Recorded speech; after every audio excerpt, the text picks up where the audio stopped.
It's Sunday, the 20th of May, 2018, and this is your EV News Daily.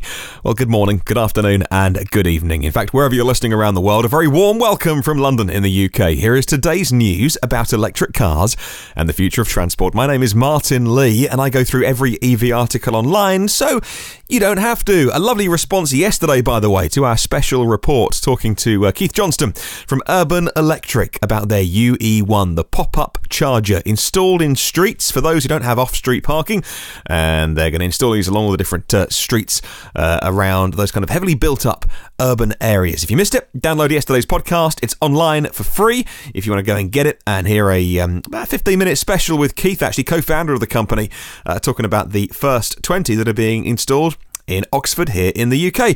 Oh, this is a late night recording session again today, by the way, with my day job hat on. Since early this morning, I was working at an outdoor music festival, which is what I do for a living, interviewing the different performers. It was one of those 80s retro festivals, actually. So, you know, the kind of artists like Tony Hadley from Spandau Ballet and Adam Ant and all those kind of acts were playing live. And I was talking to one of the artists from the band ABC. If you remember any of those songs, like All of My Heart. I don't know where you're listening around the world, whether these acts were big back in the 1980s and had chart hits for you. The lead singer of that band is a guy called Martin Fry, and I was just talking to him after the interview and saying, hey, I've seen a really lovely Tesla around the corner, parked in the car park in the artist area. And he said, yeah, it's mine. So next time you hear an ABC record on the radio, you know that the guy singing, Martin Fry, is a big Tesla fan. By the way, it's a Model S 75 dual motor.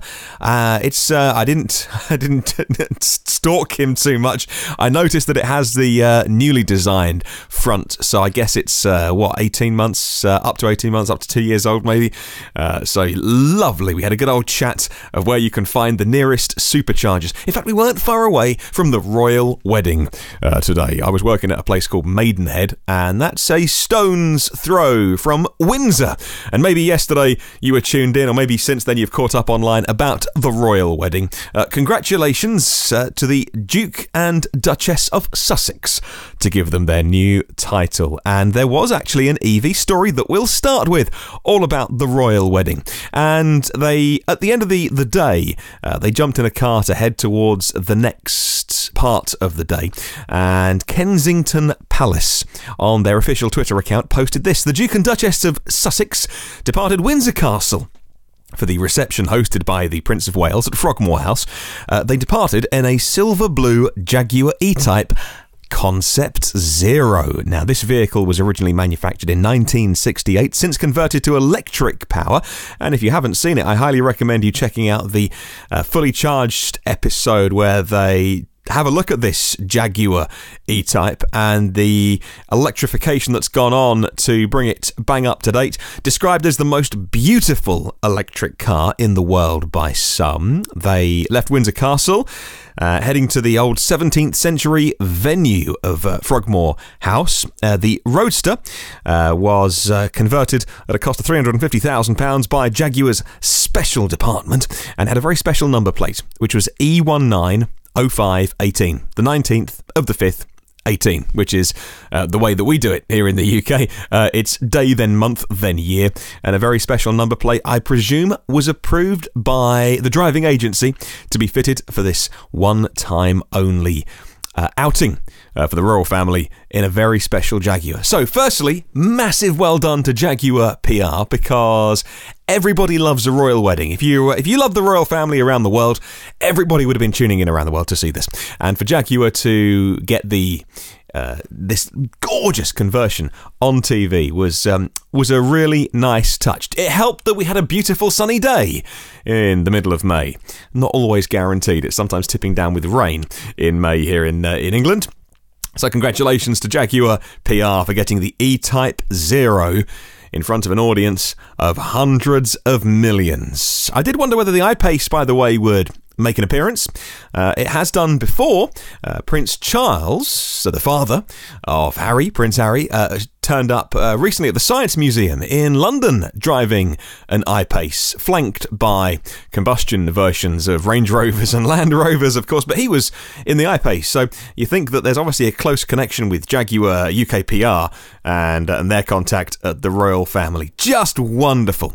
Well done for getting it. I'm not sure how many people would have realised it's the electric one, but when they drove off, people wouldn't have heard the car. I mean, this is the noise of Harry and Meghan driving off today, and there's not much to listen to.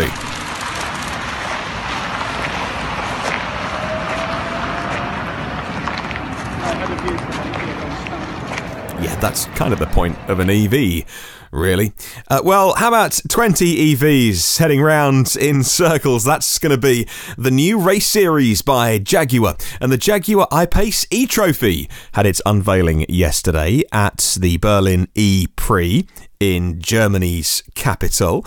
The first public run of the I-Pace E-Trophy car around the 1.4 mile Berlin Tempelhof circuit ahead of Saturday's E-Prix yesterday. The cars are going to be racing in the season that it runs over over Christmas and New Year. So it's the 2018-2019 season of Formula E. You know, when the Batman car gets raced for the first time. So the single car series is going to be starting later this year. So Jaguar have got the I-Pace all ready for the E-Trophy, and the founder of the Formula E series, Alejandro Agag, was the first one to drive it around the circuit. He said it was a fantastic fun, and these cars are going to be fantastic for the E-Trophy. I had a good feeling with the car, he said. The most fantastic thing is the braking. You can go into corners as late as you want. The car behaves incredibly well. It was a super good run, and I stayed on the racing trajectory for some laps and did a bit of drifting on some laps, so it was great. Now, Alejandro Agag also said, we want to improve the production cars on the street, and it's great to have the support race to showcase that. I think we've had a super competition with Formula E, the one that's been going for a long time now, and Season 5 is coming with Jaguar and the E-Trophy, and we couldn't be in a better place. Hear, hear. I've not got any video of that, by the way. We must hunt some down. Loads of pictures, but I can't find any on YouTube, and even fans taking time. We're going to dig that out tomorrow, and I've got a little more time and a day off on Sunday, and we'll put that in Monday's podcast. And finally, talking of people getting inside cars to do a few quick laps, Mark Webber has been inside the new Porsche Mission E. Now, of course, Mark Webber races for Porsche since his career in Formula 1 with Red Bull came to an end. So I'm not surprised they asked Mark to have a little go in the Porsche Mission E and give us his first impressions. And then they put the video on YouTube. I've picked out a couple of highlights. Hi guys, exciting day here today. I'm at the Porsche PG track and we are going to do some very exclusive test driving. Behind me you can see the new Mission E car, which is very, very exciting for Porsche and myself because it's the first day I've driven the car. So I'm going to give it a run on the track and see what it's all about. Obviously it's all-wheel drive, incredible horsepower. So I'm really looking forward to it. I've been waiting months for this opportunity to have a run. So looking forward to it. And he took the car for a few quick laps. This is the car that's going to have over 310 miles of range, they say. That's 500 Ks on a single charge. The Porsche Mission E. That is on the NEDC, the really old system. I'm surprised they don't use WLTP, considering it's coming in just a matter of months now. But 3.5 seconds, 0 to 60 in the Porsche Mission E.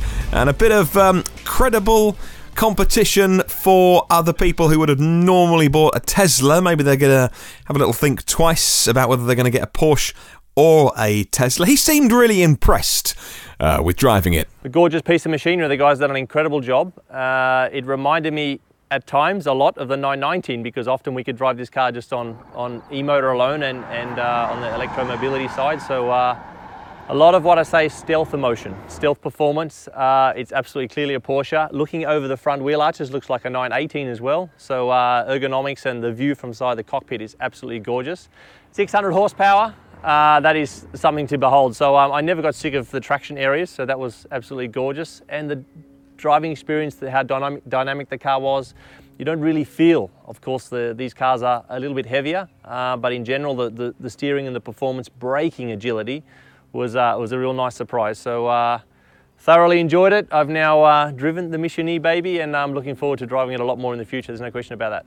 So Jaguar have got their I-Pace ready for racing, and Porsche have got their Mission E almost ready to get into production. Some really good EV news yesterday, and the royal seal of approval as well.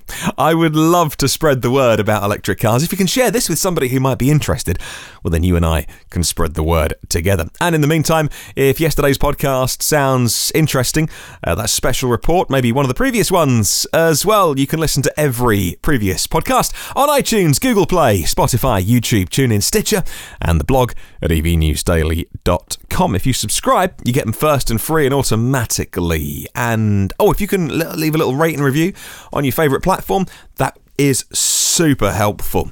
Come and say hi on the socials, Facebook, LinkedIn and Twitter by searching EV News Daily. Have a wonderful day, and I'll catch you tomorrow.